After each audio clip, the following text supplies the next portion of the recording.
sugar feeds cancer. And we know this because when somebody gets cancer, we'll do a PET scan. And a PET scan is like taking a cube of sugar and putting radiation dye on it. And when they inject that into the body and it goes out into the blood and goes all over the body, the tissue that is highlighted, that is eating the most sugar, is the cancerous tissue. Because cancerous cells or tumors, they love sugar even more than our. Okay, I'm just going to break down how all of that is total, like, misinformation, fear-mongering. They're just pulling out words to try to scare people. It's so annoying. Okay, so let's just talk about cancer metabolism for a second. So cancer cells do not act like healthy cells. Healthy cells, they go around, they have a certain amount of carbs, protein, and fat that they need to thrive, okay? And if you don't eat very well, they will suffer. You will become malnourished. You will struggle, okay? Cancer cells are not that way.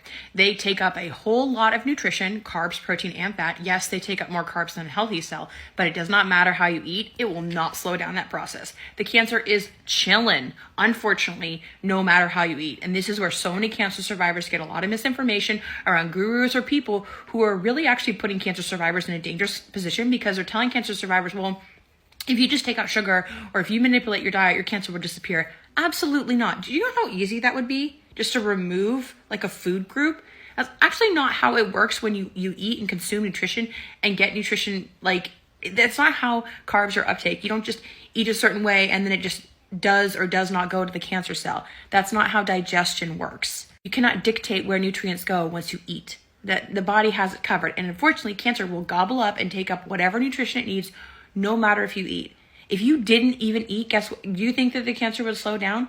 It won't. Sadly, unfortunately, because even researchers are still trying to figure out how cancer can spread, grow, spread, divide all over, no matter how we eat. The way that we can manipulate cancer is those treatments. Nobody wants chemo, radiation, or surgery. Nobody wants that. And yes, it does affect healthy cells. I get so annoyed when people are like, oh, but how can you do chemo? Well, it works. And people know and understand the risks with chemo, but they want to be cured like the millions other of people. Anyway, so what ends up happening with a PET scan, let's talk about that, is so the clip is true, but they're taking the information and they're just making it really scary. So yes, cancer cells have a higher uptake of nutrition. Yes, cancer cells have a higher uptake of carbs. So what they're missing is you actually put a radioactive tracer with glucose that goes around into the human body before you go to a PET scan. Okay, so the healthy cells uptake that radioactive tracer, and so do the cancer cells. But because cancer cells' metabolism, it uptakes more carbs quicker and a lot more than the healthy cells, they're going to take up more of that radioactive tracer. So what's going to end up happening? It'll be more concentrated. That radioactive tracer will be more concentrated wherever the cancer is, and it will show up on the scan. This is a helpful tool that they have discovered, to use that radioactive tracer to ride on the glucose that's already being taken up quick by the cancer. Whether you see it or not on a PET scan, that cancer metabolism and that carbohydrate uptake is not being changed. It drives me bonkers. And the healthy cells uptake the tracer too. It's just not as much, so it's not condensed, so it's not lighting up on the PET scan. Once the cancer uptakes carbs, which it's always uptaking carbs at the same rate, nothing is changing. It's just the radioactive tracers there now. FDG is what it's called.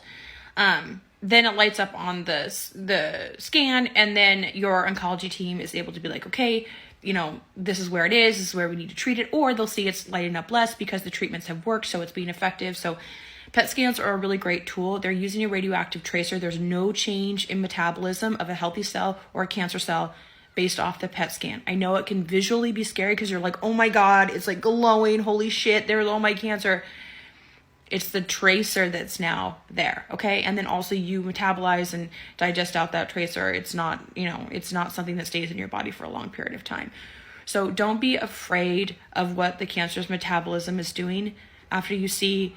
Well, you can be afraid. Of course you can be afraid. I'm saying don't feel like it's your fault because you are consuming too much sugar, too much carbs, and you are fueling that cancer growth.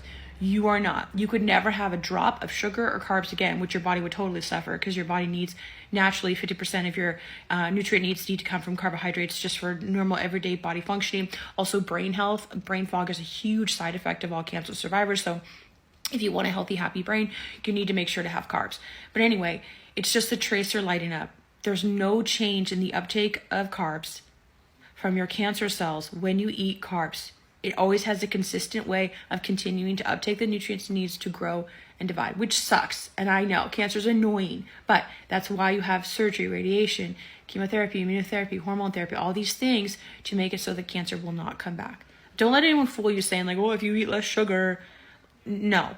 Unfortunately, the cancer is not even going to care what you eat because it's going to uptake the nutrients it needs because it's very complex.